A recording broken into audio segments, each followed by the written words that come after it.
Ela não andava mais, mal respirava. Mas naquela manhã saiu da cama sozinha e foi direto à capela. Os médicos congelaram. A ficha clínica dizia irreversível. Mas o corpo obedeceu à fé. Santa Dulce dos Pobres não curava com as mãos, curava com o olhar, com um sussurro, com a presença. Doentes em coma abriram os olhos. Feridas apodrecidas fecharam sem deixar cicatriz. E em um caso, um coração parado. Voltou a bater quando ela entrou no quarto. Os médicos anotavam, mas não conseguiam entender. Chamavam de coincidência, até que os laudos começaram a se acumular. E a ciência teve que abaixar a cabeça. Agora você vai descobrir porque Santa Dulce é o milagre vivo que a medicina não ousa explicar. E porque, até hoje, seus milagres continuam, mesmo depois da morte. Capítulo 1. A menina que dormia com leprosos. Havia um silêncio estranho naquela casa de muros baixos no bairro de Nazaré, em Salvador. A noite era abafada, como tantas outras. O ar parado parecia segurar os sons, os cheiros, os segredos.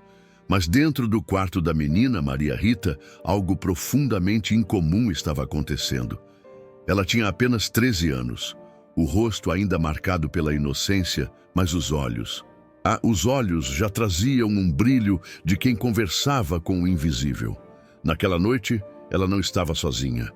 Ao lado da cama simples de lençóis brancos, duas figuras imóveis, enroladas em cobertores grosseiros, respiravam com dificuldade. Homens com os corpos cobertos por manchas, feridas abertas, dedos enfaixados, rostos deformados, leprosos. Maria Rita os havia trazido escondida. Esperou a mãe dormir. Escondeu-os nos fundos, preparou a cama, dividiu o pão e agora? Dormia ao lado deles, como quem dorme com irmãos. Ela não sentia nojo, ela não sentia medo, ela sentia amor. Um amor que não podia ser explicado, nem ensinado. Um amor que ela dizia vir do menino Jesus escondido nos olhos dos pobres. Na manhã seguinte, a casa acordou em pânico.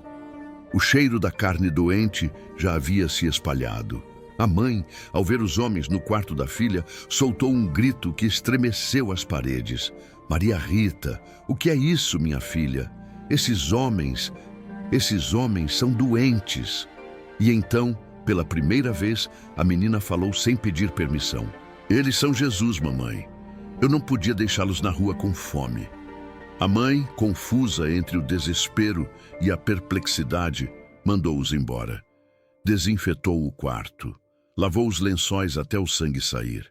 Mas a menina ficou em silêncio. Não chorou, não reclamou. Apenas foi ao oratório, ajoelhou-se e ficou ali até a noite cair de novo. A partir daquele dia, algo mudou em Maria Rita. Ela começou a desaparecer. Pequenas ausências, horas sumida. E sempre voltava com as mãos sujas, o cabelo desarrumado, o cheiro da rua colado à pele. Os irmãos estranhavam, a família vigiava, mas ela escapava, sempre, para os becos, para os cortiços, para o hospital das almas esquecidas. E o mais chocante, ela dormia lá, escondida, ao lado de colchões de papelão, respirando o mesmo ar apodrecido das infecções, envolvida pelo mesmo calor sufocante das enfermarias clandestinas. Testemunhas da época contam que a viram, em plena adolescência, deitada ao lado de uma mulher cega, acariciando suas mãos, cantando baixinho canções marianas, e ao lado de um velho com ranceníase terminal, rezando o terço com um sorriso nos lábios. Os médicos diziam que ela teria no máximo semanas de saúde, que sua imunidade cairia, que pegaria alguma infecção grave. Mas o tempo passou e nada a tocava. Ela deveria estar morta, disse anos depois um dos clínicos. Mas havia algo nela, uma luz, como se o próprio ar à sua volta fosse consagrado. A cidade começou a sussurrar. É a menina que não tem medo dos leprosos, diziam. Ela entra, irmãos e irmãs em Cristo. O que eu vou te revelar hoje pode mudar sua vida para sempre. Você já sentiu aquela angústia no peito? Aquele medo que não te deixa dormir? A batalha espiritual que ninguém vê, mas que você sente todos os dias? O céu não nos abandonou. Existe um segredo guardado há séculos, uma arma espiritual que já protegeu milhões de fiéis. Se você sofre com tentações que não cessam, inimigos invisíveis e falta de paz no coração, então preste atenção, porque hoje você vai descobrir como a Virgem Maria, São Bento e São Miguel Arcanjo podem se tornar seus aliados poderosos. Continue comigo e ao final deste vídeo, você terá a chance de levar para casa uma proteção que vem direto do altar de Deus, onde ninguém entra e sai de lá mais viva do que nós. E era verdade, porque Maria Rita não entrava sozinha. Ela dizia, eu só vou se Nossa Senhora for comigo, e ela vai. Certa vez, ao ver um bebê morrendo nos braços de uma mãe doente, ela ajoelhou-se e disse com firmeza, Menino Jesus, se for da vontade dele, salve essa criança. Mas se não for, então que eu leve essa dor no lugar da mãe. E o impossível aconteceu. O bebê, até então desfalecido, chorou. A mãe desmaiou, os vizinhos gritaram e Dulce apenas sorriu, como se já esperasse. Anos mais tarde, ao entrar oficialmente para a vida religiosa, aquele episódio e tantos outros não constaram nos relatórios oficiais, mas foram lembrados com reverência pelos pobres, pelas mulheres das ruas, pelos bêbados regenerados, que passaram a chamá-la de a Santa do Colchão, porque era assim que ela se fazia presente, sem altar, sem púlpito, sem microfone, apenas um colchão fino, um olhar firme e uma fé que ninguém podia explicar, mas todos sentiam. Os médicos continuavam atônitos. Ela toca feridas abertas com as mãos nuas, dorme ao lado de infecções e nada acontece com ela. É como se fosse invisível a doença, mas ela sabia o que era. É que Jesus não deixa, e quando Ele quer, nem a lepra toca. Essa menina que dormia com os leprosos, um dia se tornaria a freira que curava com o olhar, que ressuscitava esperanças e fazia a ciência ajoelhar-se diante da graça. Mas o primeiro milagre foi esse, o milagre de não fugir, de amar o que o mundo rejeita, de dormir ao lado da dor, sem perder a paz. Capítulo 2. O grito da porta. 126. A noite em que a morte esperou. Era quase meia-noite no Albergue Santo. Antônio, aquele galpão improvisado, úmido e abafado, onde camas de ferro se enfileiravam como cruzes esperando seus crucificados. O cheiro do suor misturado a iodo era espesso como a noite lá fora. Enfermeiros caminhavam em silêncio, os pés cansados, os olhos vermelhos da rotina sem fim. Na ala oeste, na cama número 126, um homem agonizava. Seu nome era João Lacerda, um ex-marinheiro, alcoólatra redimido, abandonado pela família, vítima de uma infecção pulmonar que havia se espalhado como fogo em palha seca. Os médicos já haviam feito tudo o que podiam. Mais algumas horas no máximo, disseram. O corpo já não reagia. A pele amarelada, a respiração entrecortada por estalos secos e tosses ocas. Um dos atendentes começou a preparar o pano branco para cobrir o rosto. Era o protocolo, mas de repente o homem gritou. Não um grito de dor, não um delírio, era um grito de chamado, como se gritasse por alguém que ainda não havia chegado. Ela vem, esperem, ela vem! O enfermeiro recuou, assustado. Chamou um colega. Os dois olharam um para o outro, sem saber o que fazer, e então ouviram. Passos, lentos, leves, como se nem tocassem o chão. Santa Dulce dos Pobres havia entrado. Não havia sido chamada. Ninguém a havia avisado. Ela sabia. Era como se do outro lado do convento o Espírito Santo a tivesse puxado pelo hábito e dito, vá agora. Ela entrou no quarto 126 em silêncio.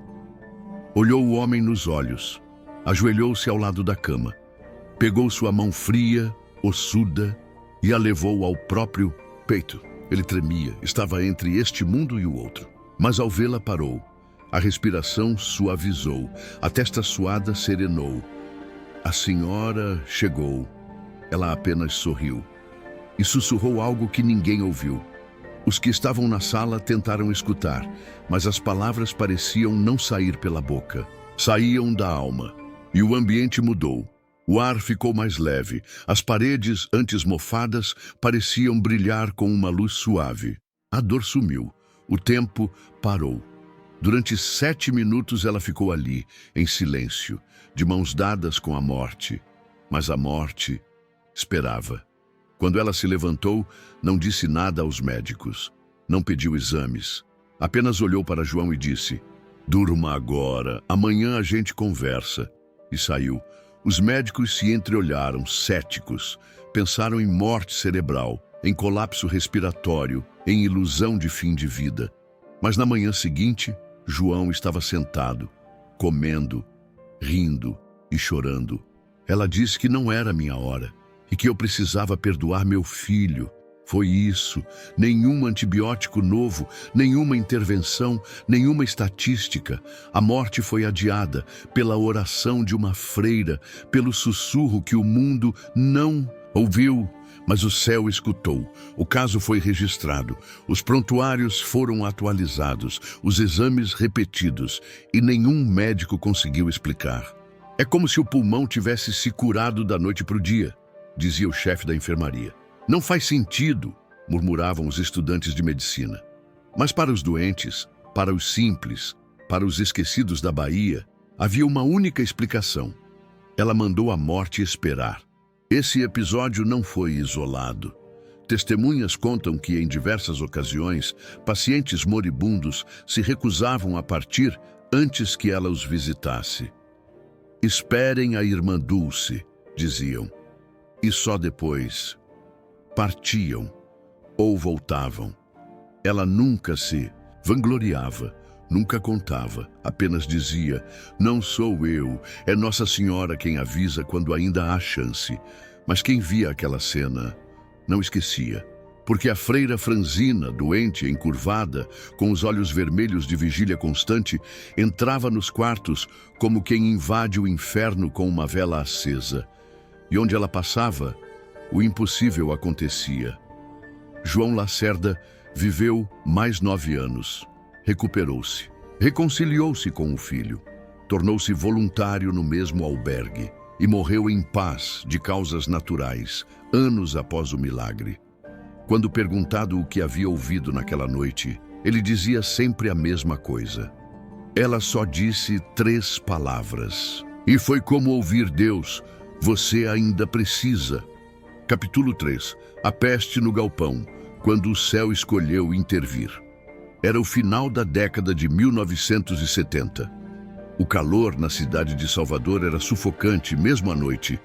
O céu pesava como se estivesse prestes a desabar, mas nenhuma gota de chuva caía.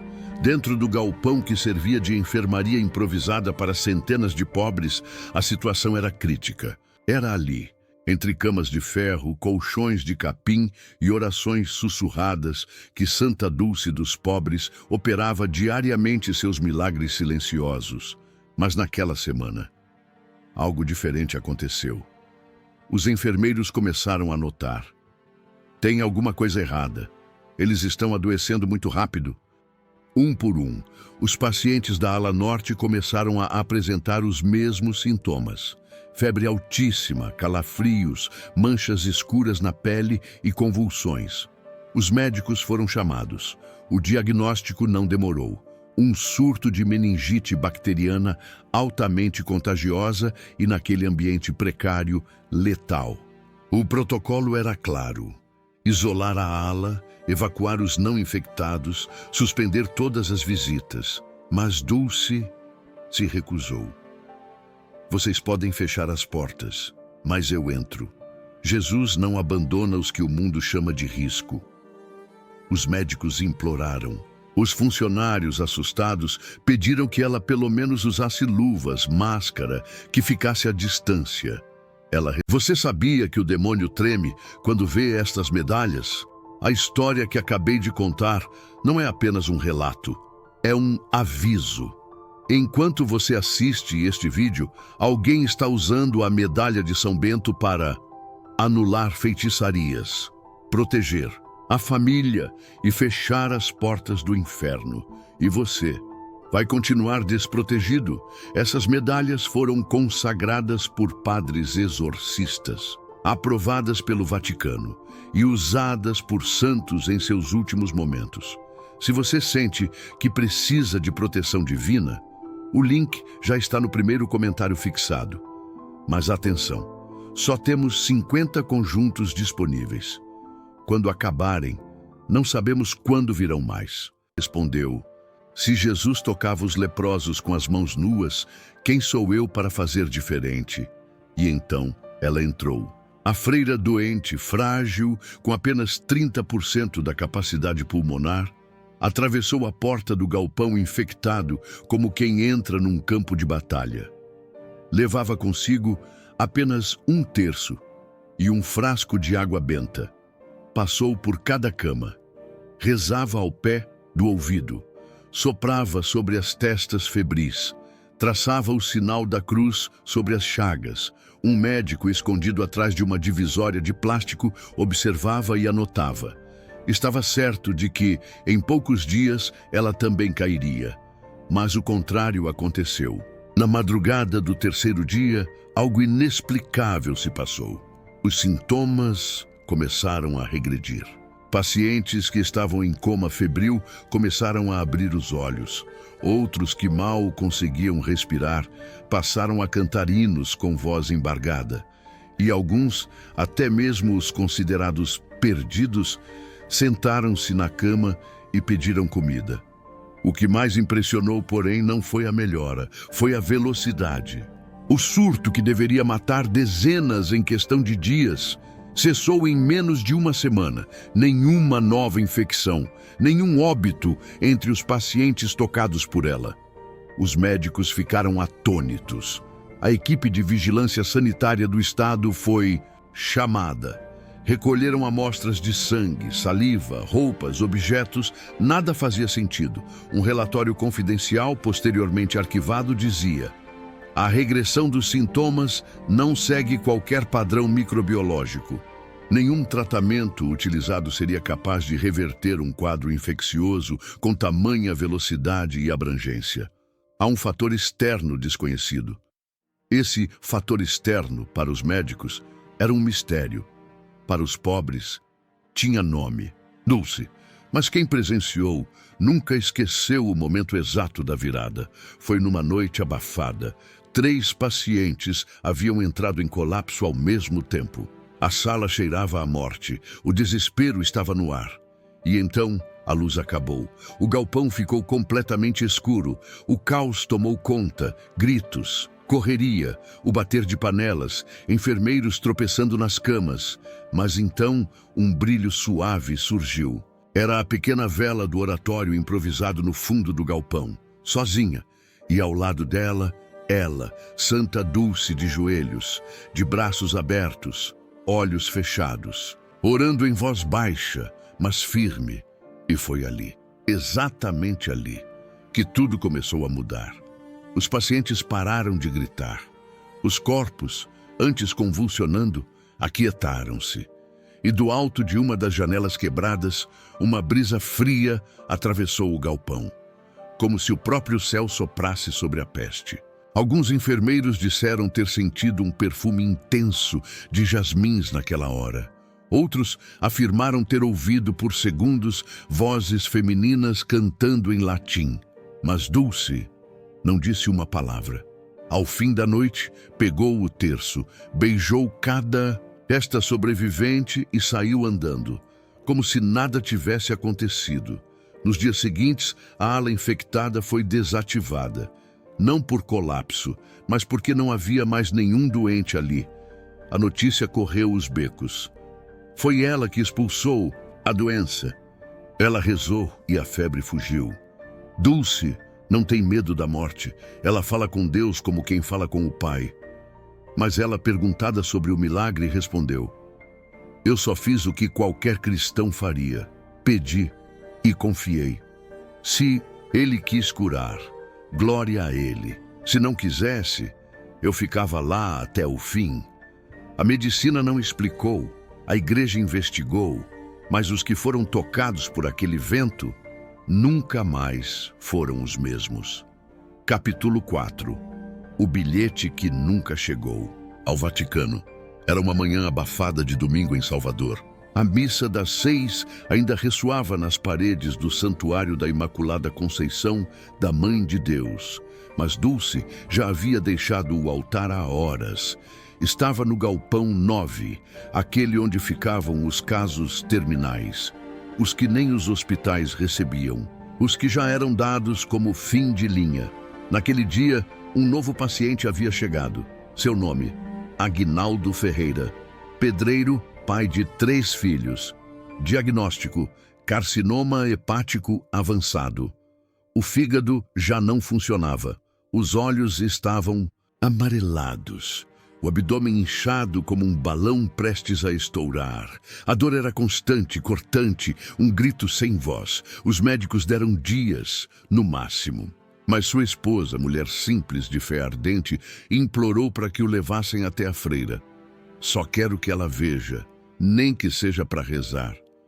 Dulce chegou perto dele com passos lentos. Estava fraca, tossindo, com febre. Mas, ao ver o rosto de Aguinaldo, parou. Ficou em silêncio por longos segundos. Depois, ajoelhou-se ao lado da cama e sussurrou: Senhor, esse homem tem filhos que precisam dele. Se for da tua vontade, deixa ele mais um pouco. E colocou a mão sobre o ventre inchado. Não fez cruz, não gritou, não rezou alto. Apenas ficou ali, em silêncio, por 7 minutos. Depois se levantou. Olhou para a esposa do homem e disse: se prepare para agradecer. No dia seguinte, Aguinaldo estava vivo, ainda com dor, mas com algo diferente: fome. Pediu comida sólida, bebeu água sem vomitar. Os enfermeiros estranharam, repetiram os exames. Na segunda semana, a barriga desinchou, a icterícia sumiu. Na terceira, ele se levantou da cama e foi ao banheiro sozinho. Os médicos, incrédulos, submeteram-no a uma bateria de exames: ressonância, tomografia, ultrassom. O laudo final era impossível. Não havia mais tumor. O fígado, embora marcado, funcionava normalmente. Um dos médicos responsáveis, agnóstico convicto, escreveu à mão, no rodapé do prontuário: não encontro explicação. Se não fosse meu próprio carimbo neste laudo anterior, eu diria que é outro paciente. Aguinaldo recebeu alta, voltou para casa, retomou o trabalho, viveu mais 17 anos, assistiu aos casamentos dos filhos. E em todos os aniversários seguintes, colocava no bolo uma vela extra, para ela, a freira que salvou meu fígado, com uma mão quente e uma prece muda. Sua esposa, extasiada, tomou uma decisão: escrever ao Vaticano. Ela coletou cópias dos laudos, anexou declarações dos médicos, escreveu a história com a ajuda de um padre local e enviou para Roma, para a Congregação para a Causa dos Santos. Era, sem dúvidas, um caso de milagre. E ela sabia. Um dia, Santa Dulce seria canonizada, e esse seria o milagre principal. Mas a carta nunca chegou. Semanas depois, a família recebeu um envelope devolvido com carimbo de erro de envio e uma faixa vermelha com os dizeres: destinatário inexistente. Inexistente? A Congregação para a Causa dos Santos existia. O endereço estava correto. Os selos estavam pagos. Mas alguém interrompeu o caminho. A paróquia tentou reencaminhar. Um outro envelope foi enviado. Com a ajuda de um bispo amigo, chegou até um escritório eclesiástico intermediário em Roma. Mas o bilhete foi retido. Anos depois, um dos ex-funcionários da Cúria Romana, arrependido, revelou em um retiro espiritual. Na época, havia pressão para escolher milagres mais internacionais, com maior repercussão. A Carta da Bahia foi arquivada, silenciosamente. Mas eu vi, eu li, e era real. E assim o milagre de Agnaldo Ferreira, registrado, médico, concreto, brasileiro, nunca foi oficialmente reconhecido. Mas o povo soube. A notícia se espalhou pelas ladeiras, pelas feiras, pelas casas com altar improvisado, e o testemunho não parava de crescer. Se a igreja não quis ver, então a gente guarda. Anos mais tarde, quando finalmente a canonização de Irmã Dulce foi anunciada, muitos se lembraram daquele caso. Mas já era tarde. A história havia se tornado lenda sagrada popular. A esposa de Agnaldo, já idosa, guarda até hoje a cópia original da carta, dobrada com as manchas do tempo. E sempre que visita o santuário da freira, a leva consigo e diz: mesmo que Roma não tenha lido, Deus leu. Capítulo 5. A enfermaria de luz, quando as chagas brilharam no escuro. Era uma madrugada abafada no galpão dos incuráveis. O ventilador quebrado lançava apenas promessas no ar.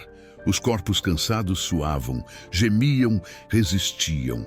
A enfermaria número 2 era conhecida como o Vale da Sombra, onde iam os casos em que nem a morfina já fazia efeito. Naquela noite, 24 pacientes ocupavam as camas. E todos tinham algo em comum. A dor gritava dentro deles. A maioria sofria de infecções cutâneas avançadas, úlceras de pressão, gangrenas. O odor era sufocante. O odor estava denso, saturado de sofrimento. Os enfermeiros já haviam feito tudo: antibióticos, troca de curativos, soros e, por fim, orações. Mas ninguém dormia. Os gritos vinham em ondas, e quando o relógio bateu 3 da madrugada, as luzes se apagaram. Foi um estalo seco, depois a escuridão. Nem as luzes de emergência funcionaram, e o medo tomou conta. Do lado de fora, um gerador pifado. Um funcionário corria com lanternas, e foi nesse caos que alguém disse: ela está vindo. E era verdade. Santa Dulce caminhava devagar, quase arrastando os pés. O hábito velho parecia mais pesado do que o normal. Sua respiração era curta, sua coluna já curvada, mas havia algo nos olhos dela que parecia ver mais longe do que todos ali. Ela entrou na enfermaria em total escuridão, mas não se via mais escuridão. Segundo o testemunho de uma enfermeira presente, a pele das mãos de Dulce parecia emitir um brilho pálido. Uma luz tênue, quente, não ofuscante, como a de uma vela acesa dentro de um coração. Ela não falava, não cantava, não carregava remédios, apenas caminhava entre as camas, em silêncio. E foi então que o impossível começou. Os pacientes começaram a se aquietar, os gritos cessaram. O calor parecia diminuir e, aos poucos, algo mais. As feridas começaram a brilhar. Sim, brilhar. Os enfermeiros, paralisados, viram com seus próprios olhos as chagas abertas, as feridas purulentas, as úlceras podres. Emitiam um brilho dourado, como brasas lentas, sem dor. Um por um, os doentes foram entrando num estado de paz profunda. Os olhos fechavam-se sozinhos. O suor sumia, as respirações ritmavam. Em 10 minutos a enfermaria inteira dormia. Dulce saiu, sem dizer uma palavra. Minutos depois, a luz voltou. O ventilador voltou a girar lentamente, mas havia algo no ar. Diferente.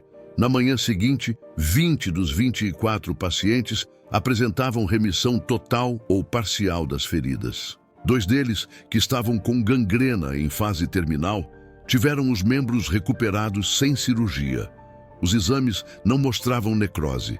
Os outros 2 morreram em paz, sem dor, com os rostos serenos, como quem vê o céu antes de partir. Os médicos chegaram, coletaram material. Nada fazia sentido. Um dos infectologistas escreveu num relatório interno: as feridas não cicatrizaram por processos naturais. Algo as desativou. Não há explicação. Irmãos, a fé sem obras é morta. Você pode amar a Deus, mas se não agir contra o mal, está em perigo. Hoje é seu dia de mudança. Ao clicar no link do primeiro comentário abaixo, você receberá a medalha de São Bento, com oração de exorcismo gravada. A medalha de São Miguel, feita para a guerra espiritual. A medalha de Nossa Senhora, proteção maternal. E o rosário abençoado, arma dos santos. Mas você precisa agir agora. Essas medalhas estão sendo entregues com água benta de Lourdes, oração de libertação e certificado de autenticidade. Não deixe o inimigo roubar esta graça. Clique agora mesmo no link ou no primeiro comentário e, ao fazer seu pedido, diga em voz alta: estou pronto para a minha proteção. Assim, eu vou orar por você pessoalmente ainda hoje. Que Deus te abençoe e que São Miguel cubra você com seu manto sagrado. Amém. Fisiológica para a ausência de dor, nem para a regeneração tecidual observada. As freiras próximas perguntaram a Dulce sobre o ocorrido. Ela, como sempre, desviou. Eu só rezei. Se o céu quis descer, eu só abri a porta. Mas havia um detalhe. Na manhã seguinte, ao dobrar os lençóis de uma das camas, uma voluntária encontrou algo. Um fio de cabelo branco, longo, e um pequeno fragmento de tecido azul, que não era de nenhum dos hábitos usados no albergue. E logo ao lado, desenhado, na parede com sangue seco, uma pequena cruz luminosa que desapareceu com o nascer do sol. Muitos que viveram aquela noite contaram a história em segredo por anos. Outros jamais a esqueceram. Uma senhora que presenciou a cena com seus próprios olhos disse: eu vi a luz sair das feridas, como se Jesus estivesse dentro delas. E ela apenas caminhava como quem já conhecia o caminho até a eternidade. O caso nunca foi documentado oficialmente pela igreja, mas foi contado em voz baixa, de casa em casa, de novena em novena, de coração em coração. E a partir daquele dia, muitos passaram a chamar a enfermaria número 2 de a Sala dos Anjos. Mas Dulce nunca falou sobre isso. Apenas voltou, como sempre, para sua cadeira de palha e continuou a costurar gaze. Porque os verdadeiros milagres não precisam de microfone. Eles vivem na luz que brilha onde a medicina não alcança. Capítulo 6. O médico que converteu ao ver o impossível. Dr. Álvaro Henriques era conhecido em Salvador como um dos cirurgiões mais brilhantes de sua geração. Formado com louvor, pós-graduado na Europa, frio, técnico, objetivo. Tinha alergia. A palavra fé chamava a religião de muleta emocional para os fracos. E quando ouvia falar de irmã Dulce, torcia o lábio com desdém. É uma mulher boa, claro, mas esses milagres é só gente simples querendo acreditar em alguma coisa. Até que um dia ele foi chamado. O hospital não conseguia aceitar um paciente com uma condição rara. O nome dele era Jonas Cardoso, um adolescente de 14 anos que sofria de um quadro de calcificação pulmonar avançada. Seus pulmões estavam literalmente se tornando pedra. Os exames mostravam que em poucos dias ele não conseguiria mais respirar. Foi quando um dos médicos do hospital, também amigo de Dulce, insistiu: leve-o ao galpão. Só ela pode fazer algo agora. Dr. Álvaro riu. Ela não é pneumologista, é religiosa. E oração não reverte calcificação pulmonar. Mas o menino foi levado, e algo que até hoje ele não compreende, levou o próprio Álvaro a acompanhá-lo.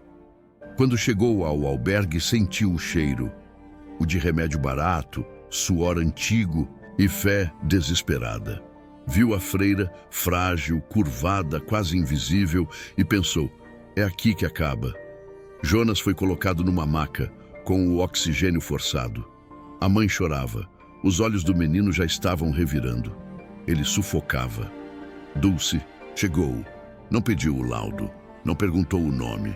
Apenas ajoelhou-se apesar das dores crônicas e segurou a mão do menino. Álvaro, irritado, anotava dados. Pensava em quando o colapso pulmonar ocorreria. Preparava-se para assinar a morte. Fria, como sempre fizera. Mas então aconteceu. Jonas, que até segundos antes se contorcia, parou. A respiração se estabilizou. O suor sumiu. A pele perdeu a tonalidade cinza. Álvaro olhou para os monitores. Os níveis de oxigenação estavam subindo. Rápido. Ele levantou incrédulo e gritou: "Tirem o oxigênio! Agora!" O aparelho foi desligado e Jonas continuou respirando, sozinho, com fluidez. O médico tremia. Foi até Dulce e disse: "O que fez? O que deu a ele?" Ela apenas respondeu, como quem fala com simplicidade radical: "Pedi a Jesus." Ele achou que ainda era cedo. Naquela tarde, Álvaro pediu novos exames, ressonância, tomografia. Os pulmões estavam perfeitamente limpos. Ele ficou mudo. Depois, trancou-se num dos pequenos banheiros do galpão e, pela primeira vez em anos, chorou. No fim da tarde, antes de sair, voltou até Dulce. Ela já estava sentada, com os pés inchados, costurando gases. Ele ajoelhou-se diante dela. "Eu nunca acreditei em Deus, mas eu vi." Ela sorriu. "Então agora acredita?" Ele hesitou. "Não sei se sei como, mas quero aprender." Ela então o abençoou com a mão trêmula e disse: "Não é você quem vai até ele, é ele quem sempre esteve aí, só esperava o espaço." Nos meses seguintes, Dr. Álvaro deixou de ser apenas médico. Tornou-se um defensor incansável do albergue. Escreveu artigos, doou materiais, curou corpos e, discretamente, começou a buscar a cura da própria alma. Mas o mais impactante, passou a rezar, não em voz alta, não nas igrejas, mas ao pé das camas antes de cada cirurgia. Jonas, o menino curado, seguiu saudável, formou-se, tornou-se fisioterapeuta e hoje atende pacientes com doenças pulmonares, sempre com um terço no bolso. Anos depois, ao escrever suas memórias, Dr. Álvaro dedicaria um capítulo inteiro a Dulce e terminaria com as palavras: "Eu não acreditei nela. Eu a vi e o impossível ajoelhou-me." Capítulo 7. O sangue da Virgem no lençol de linho. Era noite de sexta-feira e os corredores do albergue estavam em alerta. Um mototáxi havia deixado na entrada dos fundos uma jovem mulher, envolta em cobertores velhos e com os olhos quase revirados de dor. Seu nome, Irene da Conceição, 26 anos, grávida de 7 meses. Seu corpo inteiro tremia. Sangue escorria pelas pernas. Os olhos pediam socorro.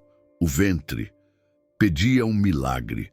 A equipe médica fez o que pôde. Compressas, soros, medicamentos para tentar conter o sangramento. Mas o diagnóstico era claro e devastador. Descolamento total da placenta. O bebê não tinha batimentos audíveis. A mãe entrava em colapso. "Não vai dar tempo", disse um dos médicos. Nem o hospital agora conseguiria salvar. A responsável do plantão, em prantos, correu pelos corredores atrás de Dulce. A freira já estava na capela, de joelhos, em silêncio. Ao ouvir o nome da paciente, não hesitou. Levantou-se, pegou um terço e um lençol. Não era qualquer lençol, era um pano de linho simples, usado em ocasiões especiais. Ele havia sido doado anos antes por uma devota portuguesa que dizia ter recebido a inspiração de Nossa Senhora para entregá-lo à freira baiana. Dulce o guardava com cuidado, mas quase nunca o usava. Naquela noite, ela sabia que era a hora. Entrou no quarto com passos firmes, o chão ainda molhado de sangue, os lençóis manchados, a vida escapando pela respiração da mulher. Todos recuaram. Ela aproximou-se, abriu o lençol de linho como quem estende um véu sobre um altar e envolveu o ventre da moça. Mãe Santíssima, se o teu filho quiser que eles vivam, acolhe agora esta dor. Ajoelhou-se ao lado, colocou a mão sobre o lençol e ficou em silêncio. 3 minutos, 5. O monitor cardíaco da mãe apitava em queda. A tensão era sufocante. Então, o milagre. O monitor apitou, forte, batimento fetal. Depois, batimento materno estável. E então, o sangue cessou completamente, como se uma mão invisível tivesse fechado a ferida com costura divina. A médica de plantão gritou: "Está viva! Está viva!" O bebê mexeu. A mãe abriu os olhos e sussurrou: "Ela estava aqui."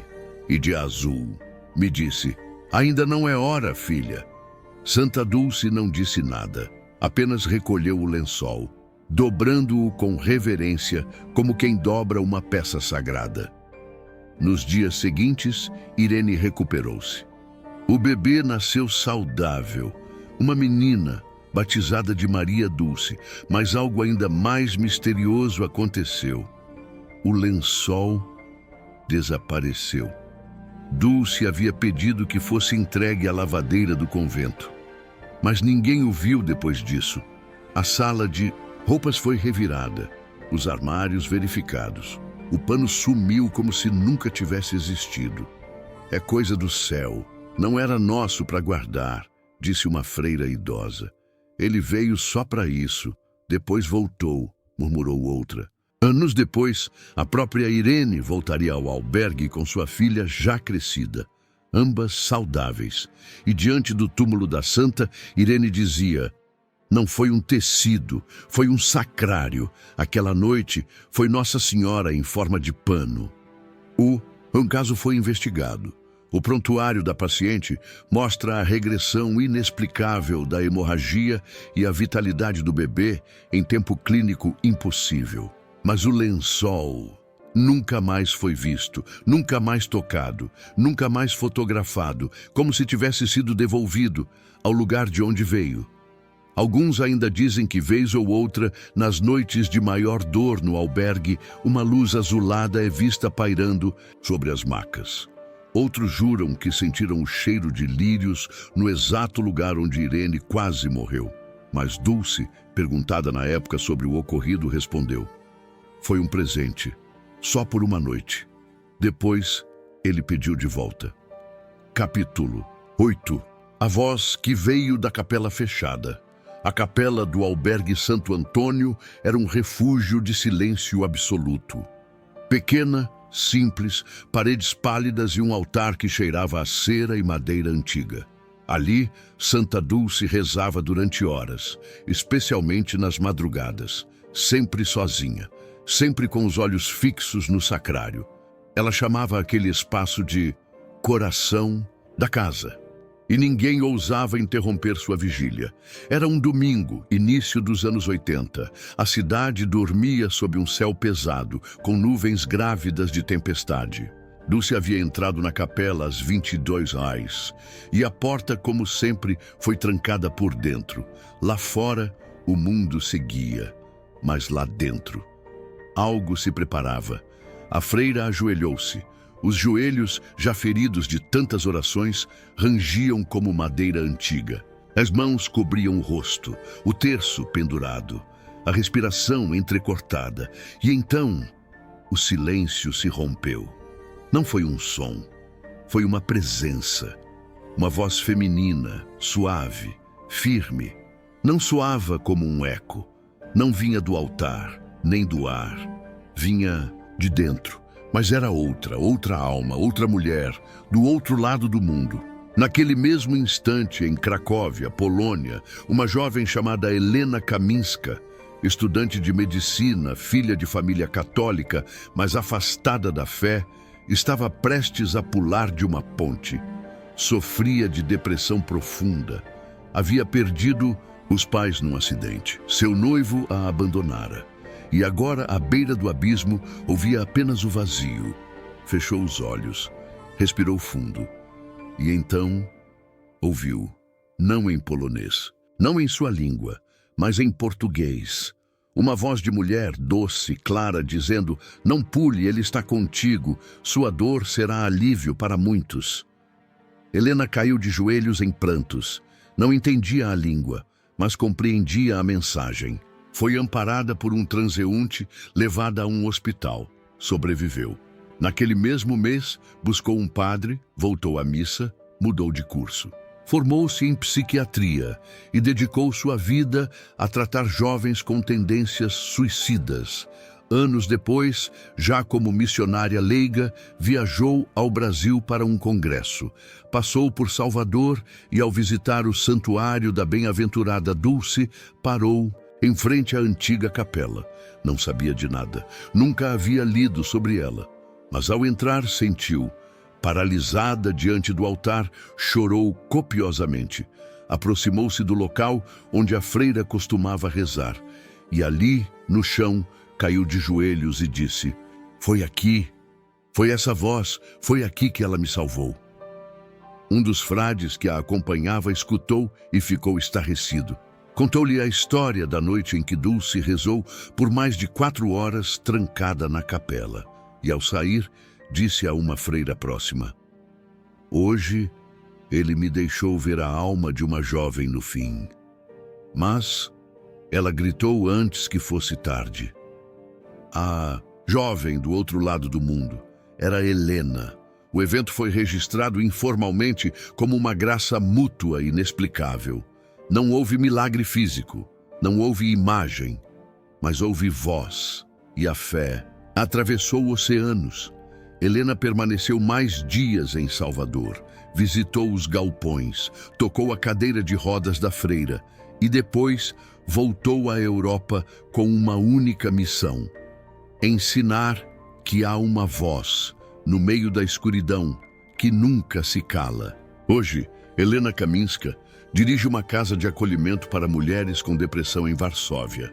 E sobre a porta, uma pequena placa: Capela da Voz Invisível, com uma imagem de Santa Dulce esculpida em madeira. Ela diz sempre às novas pacientes: "Talvez vocês não me escutem agora, mas escutem ela. Ela ainda fala, no coração, no escuro, onde ninguém mais chega." Capítulo 9. O último milagre. O corpo frágil que fez um homem levantar-se. Era o início de 1992. Santa Dulce já estava visivelmente debilitada. A respiração entrecortada, as mãos trêmulas e o corpo coberto por feridas discretas, marcas da cruz silenciosa que ela carregava por décadas. Os médicos pediam que ela repousasse. Ela sorria e continuava. Foi numa tarde de janeiro que uma enfermeira entrou apressada em seu pequeno quarto no convento Santo Antônio. Trazia notícias urgentes. "Madre, um homem chegou da rodoviária. Está entre a vida e a morte. A família o trouxe direto para cá. Disseram que só aceita morrer se for olhando para a senhora." Ela apenas fechou os olhos, respirou fundo e pediu que o levassem até a enfermaria improvisada. Depois sussurrou: "Me levem até ele." Ela não conseguia mais andar sozinha. Foi colocada numa cadeira de rodas. O corpo curvado, em cabeça caída, mas os olhos ainda acesos. O homem era Antônio dos Remédios, ex-operário, 72 anos. Sofria de insuficiência cardíaca grave, câncer no estômago e metástases nos ossos. Estava em coma havia 2 dias. A família, humilde, implorava por conforto. Ele dizia sempre que queria morrer com a bênção da freira, daquela santa viva que salvou meu primo. Dulce entrou. A cadeira rangia como quem carrega algo mais pesado que carne e osso. Havia 11 pessoas no quarto. Todos pararam. O ar ficou suspenso. A enfermeira apagou as luzes fortes. Ficou apenas a lâmpada baixa do canto. Dulce não pediu diagnóstico. Não falou com ninguém. Apenas pediu que a aproximassem do leito. Ela segurou o lençol com esforço. Apoiou-se. e com uma força que ninguém sabe de onde veio, levantou-se da cadeira. Sim, levantou-se, sozinha, trêmula, mas de pé. Apoiou a mão sobre o peito do homem e fechou os olhos. Durante quase 2 minutos, ninguém respirou. E então, o milagre. Antônio abriu os olhos, devagar. Olhou para o rosto dela, sorriu e disse: "Chegou." Dulce respondeu com um fio de voz: "Ainda não é hora." Ele piscou lentamente e sentou-se. Os familiares gritaram, alguns desmaiaram, outros choraram, mas ela apenas caiu de volta na cadeira. Estava exausta, mas viva. Antônio viveu mais 2 anos. O câncer desapareceu, o coração estabilizou. E ele passou o resto da vida contando entre lágrimas: "Ela levantou por mim e me levantou junto." A freira, no entanto, nunca falou do ocorrido. Mas foi naquela noite, poucas horas depois, que escreveu em seu caderno: "A última força foi dele, não me pertenceu. Agora posso deitar e esperar." Nos dias que se seguiram, sua saúde entrou em colapso.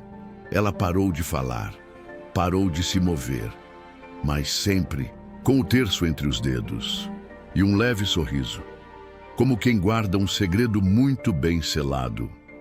No dia 13 de março de 1992, Santa Dulce entregou sua alma a Deus, mas o milagre final ainda ecoa.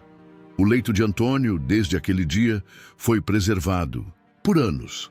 As freiras diziam que, à noite, a luz daquele canto nunca se apagava por completo. E muitos afirmavam ter visto de madrugada uma mulher franzina passando em silêncio entre as camas, com as mãos postas, com os olhos fechados. Capítulo 10. Oração final. A freira que rezava com os olhos abertos. Ela nunca fechava os olhos por completo, porque sua oração não era fuga, era vigília, era escuta, era amor atento que olha a dor e a carrega. Santa Dulce não ensinava com frases de efeito, ensinava com a colher de sopa, o cobertor fino, o toque sobre as feridas. Mas no fim, nos últimos meses, quando já não conseguia mais falar, quando o corpo já não respondia, quando a dor parecia querer vencer, ela ainda rezava, com os olhos abertos, com a alma em Deus e com o coração ainda de pé. Esta oração nasce daí, não das palavras, mas da cruz que ela escolheu carregar por amor. Santa Dulce, mãe dos intocáveis, irmã dos abandonados, voz dos que não tinham voz. Tu que caminhavas entre os gemidos noturnos, sem medo da febre, do sangue, da lepra, da miséria, ensina-nos a amar com as mãos sujas e o coração limpo. Tu que nunca disseste não a um sofrimento, mesmo quando tua carne gritava de dor, ajuda-nos a ver Cristo nos olhos dos que o mundo evita, nos corpos esquecidos, nos doentes sem nome, nos que cheiram a abandono e desesperança. Santa Dulce, tu que rezavas com os olhos abertos para não perder nenhum pedido de socorro, abre nossos olhos ao sofrimento que ignoramos e fecha os nossos ouvidos à indiferença. Tu que levantaste do leito para levantar um moribundo, ensina-nos a oferecer o pouco que temos, sem esperar aplausos, sem esperar milagre, somente por amor. Tu que curavas sem remédio, com um terço gasto e um sussurro no escuro, ensina-nos que o maior milagre é permanecer fiel, mesmo quando tudo falha. Intercede por nós, quando nossas forças terminarem, quando os joelhos falharem, quando o mundo disser que não há mais jeito. Pede por nós, quando nos faltarem os remédios. E a fé, quando a esperança estiver fraca como tua voz no fim, mas ainda acesa. Santa Dulce, freira dos olhos abertos, das mãos trêmulas e da alma em chamas, não nos deixes esquecer que ser santo é doar-se até o fim, Que tua luz continue acesa em cada gesto simples, em cada pão repartido, em cada doente que sorri mesmo, na dor, em cada oração feita sem palavras. Santa dos pobres da Bahia, do Brasil, do mundo, ensina-nos a não temer a cruz, a beijá-la, a carregá-la e, se preciso, a morrer por amor. Amém.